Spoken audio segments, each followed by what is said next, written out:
Hello दोस्तों, मैं जयकांत सैनी स्वागत करता हूं आपके अपने चैनल भारत आईक्यू में। हम डिस्कस कर रहे हैं राजस्थान पत्रिका न्यूज़पेपर जयपुर एडिशन 1 सितंबर। तो बने रहिए इस वीडियो में साथ अंत तक। There is lot to know and lot to discuss. तो आइए शुरू करते हैं आज का वीडियो। पेज नंबर 1 पर बात की जा रही है भारत चीन विवाद, जो कि बहुत ही चर्चा में है आजकल। काफ़ी न्यूज़ आ रही है इसके ऊपर, तो यहाँ पे ये न्यूज़ इसमें कवर की गई है। तो हम देखते हैं इससे कुछ इंपॉर्टेंट फैक्ट्स। तो सबसे पहले बात करूँगा गलवान घाटी, जहाँ पे कि ये पूरा का पूरा इशू अभी क्रिएट हुआ था। यहाँ पे एक गालवान रिवर भी बहती है, जो कि जानना आपके लिए बेहद ज़रूरी है। ये लद्दाख क्षेत्र की बात की जा रही है। और LAC रेखा, अब दो रेखाओं की बात की जाती है, दो लाइंस जो हैं भारत और चीन को लेकर के, तो वो मैं यहाँ पे आपको बताऊंगा कि कैसे दोनों की दोनों अलग हैं। तो बात अभी ये जो की जा रही है वो है LAC रेखा की, यहाँ पे जो लद्दाख क्षेत्र में है। तो ये है LAC रेखा, जो कि अक्साई चीन वाले एरिया में होके गुजरती है। तो ये जो साइड है ये भारत की साइड है और ये चाइना की साइड है, देख सकते हैं आप। यहाँ पे एक लेक है बहुत ही इंपॉर्टेंट, पेंगांग लेक। तो आपसे पूछा सकता है पेंगांग लेक कहाँ पे है, तो ये लद्दाख के अंदर है। तो ये पेंगांग लेक यहाँ पे मैंने कवर की गई है। दूसरा इसमें बात की गई है पश्मीना बकरियों की यहाँ पे, तो उनको लेकर के भी न्यूज़ ये आई है। तो पश्मीना शॉल आपने सुना होगा, बहुत ही फेमस है दुनिया के अंदर, इसका होता है एक्सपोर्ट कश्मीर से। तो ये पश्मीना शॉल आपको पता होना चाहिए, पश्मीना बकरियाँ इसके लिए हैं ये इस जम्मू लद्दाख वाले एरिया में। तो ये इंपॉर्टेंट न्यूज़ है। अब मैं आपको इसका आगे मैप भी दिखाता हूँ, देखिए आप ये देख सकते हैं आप, ये है अक्साई चीन। कभी भी कोई पूछता है कि अक्साई चीन वाला कौन सा एरिया, ये लद्दाख वाला एरिया अक्साई चीन। यहाँ पे जो बॉर्डर लगता है हम इसको बोलते हैं LAC, line of actual control, right. तो भारत और चीन का सबसे लंबा बॉर्डर भी अगर कोई पूछता है तो ये है LAC, जो कि 1570 किलोमीटर का है। LAC अक्साई चीन पर है, राइट। दूसरा हम बात करते हैं मैकमोहन रेखा। तो ये है मैकमोहन रेखा, जो कि अरुणाचल प्रदेश के साथ लगती है। एक चाइना का बॉर्डर जो है यहाँ पे अरुणाचल प्रदेश के साथ जो लगता है उसको हम बोलते हैं मैकमोहन लाइन। तो दो बेसिक डिफरेंसेस के अंदर कि मैकमोहन रेखा कहाँ पर है और LAC कहाँ पर है, लाइन ऑफ एक्चुअल कंट्रोल। तो लाइन ऑफ एक्चुअल कंट्रोल यहाँ है नॉर्थ में और ये अरुणाचल प्रदेश के साथ में है मैकमोहन लाइन, राइट। अब थोड़ा बहुत सेक्टर यहाँ उत्तराखंड वाले एरिया में लगता है इसको, ये छोटा सा एक एरिया है। तो ये रेड वाले पार्ट में दिखाया गया डिस्प्यूटेड एरिया जो है भारत के चीन के साथ। ये देख सकते हैं यहाँ पे नेपाल हो जाता है, फिर ये भूटान है, यहाँ पे भारत का राज्य है एक सिक्किम। तो इस प्रकार से पूरा का पूरा एरिया है। ये फिर आपका तिब्बत वाला एरिया आ जाता है। तो यहाँ पे ये है अक्साई चीन और ये है मैकमोहन रेखा, ठीक है। तो आई होप कि आपको समझ में आया होगा। आगे देखते हैं पेज नंबर 1 पे एक और न्यूज़ है। यहाँ पे बात की जा रही है G20 समिट की। G20 समिट 2019 में ओसाका जापान में हुई थी और 2020 में सऊदी अरब में होगी। ये अभी कुछ ही महीने में होने वाली है सऊदी अरब के अंदर। तो यहाँ इस न्यूज़ में बात की गई कि भारत की जो GDP है उसको लेकर थोड़ी सी निराशाजनक बात है।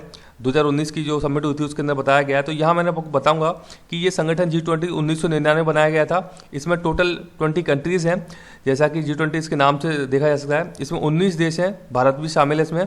एक यूरोपियन यूनियन है इसके अंदर पूरी की पूरी। आप जानते हैं यूरोपियन यूनियन के अंदर 28 देश हैं और इसकी जो करेंसी है उसको यूरो बोलते हैं हम, जो कि 19 देशों ने एक्सेप्ट की हुई है उन 28 देशों में से, ठीक है। अब ये काम क्या करती है, ये G20 समिट जो ऑर्गेनाइजेशन है ये काम करती है कि इंटरनेशनल आर्थिक सहयोग बन सके दुनिया के अंदर जो भी इसके देश हैं। तो उसके लिए ये प्रयास करती है, हर साल इनकी बैठकें होती हैं। इसमें केंद्र सरकार जो होती है हमारी भारत की और केंद्रीय बैंक हिस्सा लेता है इस प्रकार की समिट में, ठीक है ना। आपको समझ में आया होगा। आगे देखते हैं पेज नंबर 1 पर बड़ी ही दुखद खबर है। भारत के पूर्व राष्ट्रपति और भारत रत्न प्राप्त श्री प्रणब मुखर्जी का निधन हो गया है कल, राइट। तो इसके ऊपर मैं एक डिटेल वीडियो लेके आऊँगा जिसमें कि आपको सारे के सारे फैक्ट्स बताऊंगा जो कि इंपॉर्टेंट है एग्जाम के हिसाब से, वो मैं कवर करूंगा। तो आप बने देखते रहिएगा चैनल के थ्रू जो भी नोटिफिकेशन आते हैं फर्दर आगे। तो ये इंपॉर्टेंट है जानना कि 2012-17 तक ये राष्ट्रपति रहे थे भारत के अंदर और इनको भारत रत्न मिल चुका है। आगे देखते हैं पेज नंबर 2 पे यहाँ पे न्यूज़ है। ये बात की जा रही है कांग्रेस सेवा दल की। तो ये राजस्थान से रिलेटेड कुछ न्यूज़ बनाई है यहाँ पे, लेकिन ये अपने काम की नहीं है। कांग्रेस सेवा दल का गठन जो हुआ था वो 1923 में हुआ था और ये INC का एक विंग बोल सकते हो आप इसे। इसके फाउंडर है डॉक्टर नारायण सुब्बाराव हार्डिकर। ये आपको जानना बेहद जरूरी है, ये थोड़े फैक्ट हैं इंपॉर्टेंट। आगे देखते हैं पेज नंबर 3 पे न्यूज़ है। ये पर्यटन से रिलेटेड न्यूज़ है। एक रेडाणा का रण है, बाड़मेर की न्यूज़ है। ये अभी हाईलाइट हुई थी न्यूज़ के अंदर कुछ 2-4 दिनों पहले। तो बाड़मेर में बारिश का पानी हो जाने के कारण पर्यटन के रूप में उभरा है रेडाणा रण। ये बाड़मेर के अंदर है रेडाणा रण। पूछा जाता है एग्जाम्स के अंदर, क्योंकि यहाँ पे बड़ा ही अच्छा एक मतलब बहुत ही दृश्य में एक पिक्चर इसका दिया गया, इसका वीडियो बनाया गया था, जो कि ऐसा लग रहा था कि किसी बीच का एरिया है वो। तो इसको लेकर के कुछ इसमें प्रयास किए जा रहे हैं ताकि इसे पर्यटन का एक हिस्सा, पर्यटन से जोड़ा जा सके रेडाणा का रण को, राइट। आगे देखते हैं पेज नंबर 5 बात की जा रही है। तो बारिश का दौर है, कई सारे डैम में पानी अच्छे से चल रहा है। तो यहाँ पे मैं फिर से जिक्र कर देता हूँ। मैं वैसे कई ये डैम्स को मैं कवर कर चुका हूँ पहले, लेकिन आपको अच्छे से रिवाइज भी हो जाएगा वीडियो के माध्यम से। मैं बता दूँ, कोटा बैराज या कोटा सिंचाई बांध ये कोटा के अंदर है, चंबल नदी पर। जवाहर सागर बांध कोटा के अंदर है। राणा प्रताप सागर बांध रावतबाटा के अंदर है। और गांधी सागर बांध मंदसौर मध्य प्रदेश के अंदर है। मैं आपको बार बार कवर करा रहा हूँ, ये बिल्कुल एग्जाम पूछे सकते हैं। और सभी बांध चंबल नदी के ऊपर हैं ये, तो आपको याद हो जाएंगे धीरे धीरे, राइट। आगे देखते हैं, पेज नंबर 9 पे न्यूज़ है। तो यहाँ पे बात की जा रही है कि अभी कुछ एयरपोर्ट्स खरीदे हैं अडानी ग्रुप ने। तो वहाँ पे मुंबई का एयरपोर्ट, जो कि बहुत ही बिजीएस्ट और बहुत ही बड़ा एक एयरपोर्ट माना जाता है भारत के अंदर, तो वो भी इन्होंने भी खरीद लिया है।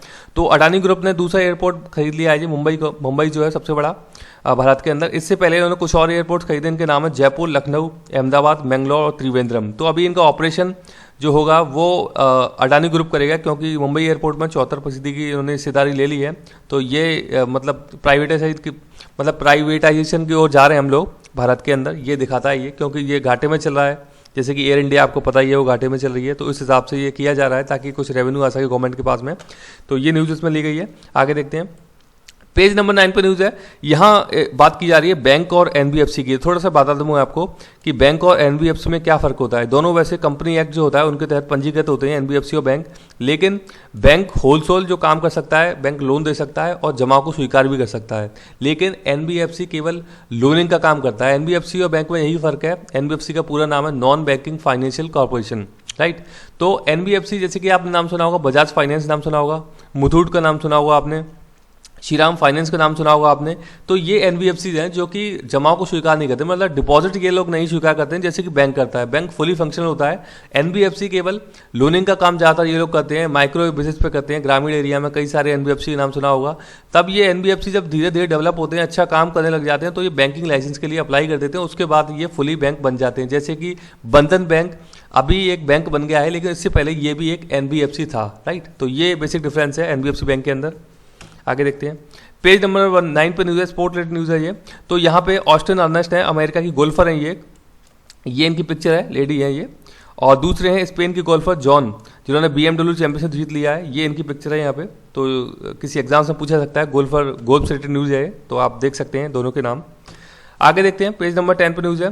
तो यहाँ पे प्रशांत भूषण जो कि कंटेम्प्ट ऑफ कोर्ट झेल रहे थे, मतलब जो कि इन्होंने कुछ टिप्पणियाँ की थी सीजीआई के ऊपर हमारे, और कुछ एक और पुराना केस था 2009 का, तो उसके संबंध में इनके ऊपर जुर्माना लगाया है 1 रुपये का। तो वो ये न्यूज़ कवर की गई है। तो मैं आपको बताऊँ, the contempt of court act 1971 है भारत के अंदर, इसके तहत ही प्रशांत भूषण पे 1 रुपये का जुर्माना लगा गया है। और भारत के अंदर 2 प्रकार कंटेम्प्ट ऑफ कोर्ट के तहत 2 प्रकार की अवमानना बताई गई हैं, सिविल अवमानना और क्रिमिनल अवमानना। तो क्रिमिनल अवमानना के तहत इन पर केस चलाया गया था सुप्रीम कोर्ट के जरिए, जो इन्होंने टिप्पणियां की थी, जो भी एक्ट इन्होंने किए थे। तो ये न्यूज़ यहाँ पे कवर की गई है, आप देख लीजिएगा फैक्ट्स।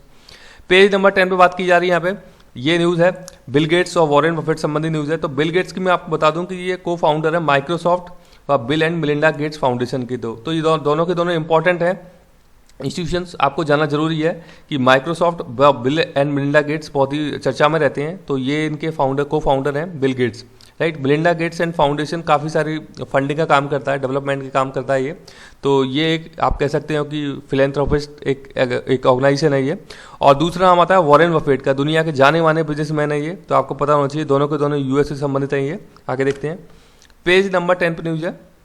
ये बात की जा रही है कि अभी यहाँ पर न्यूज़ आई है कि यूएई इजराइल के बीच में भी उड़ान सेवा शुरू करने की बात की जा रही है। तो हम देख लेते हैं इजराइल को।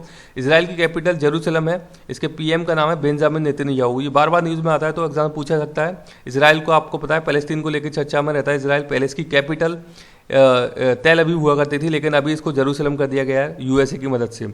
यूएई की कैपिटल अबू धाबी है। यहाँ पे हमारे आईपीएल होने जा रहे हैं अभी, 13वां संस्करण जो है आईपीएल का। और यहाँ के राष्ट्रपति का नाम है खलीफा बिन जायद अल नहायन। तो मैं आपको अब इसका मैप दिखा देता हूँ एक बार, आपको समझ में आएगा। ये है आपका यूएई, राइट। यहाँ पे मैचेस खेले जा रहे हैं अपने आईपीएल के, और यहाँ आ जाता है आपका इजराइल, राइट। तो ये इस प्रकार से फ्लाइट सेवा यहाँ पे अभी शुरू कर दी है। तो यहाँ पे देख सकते हैं पर्शियन गल्फ यूएई के यहाँ पे ये कनेक्ट होता है ऐसे। ये पूरा जीसीसी कंट्री है, सऊदी अरेबिया आ जाता है यहाँ पे, यमन आ जाता है, ओमान आ जाता है। यहाँ से आप ये आ गया अपना इंडिया, ये फ्लाइट्स इस प्रकार से आप जा सकते हो।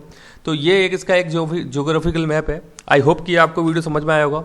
वीडियो अच्छा लगा है तो ज़्यादा से लाइक करें, शेयर करें, सब्सक्राइब करें, ताकि और भी लोग इसका फ़ायदा उठा सकें। इसी के साथ धन्यवाद।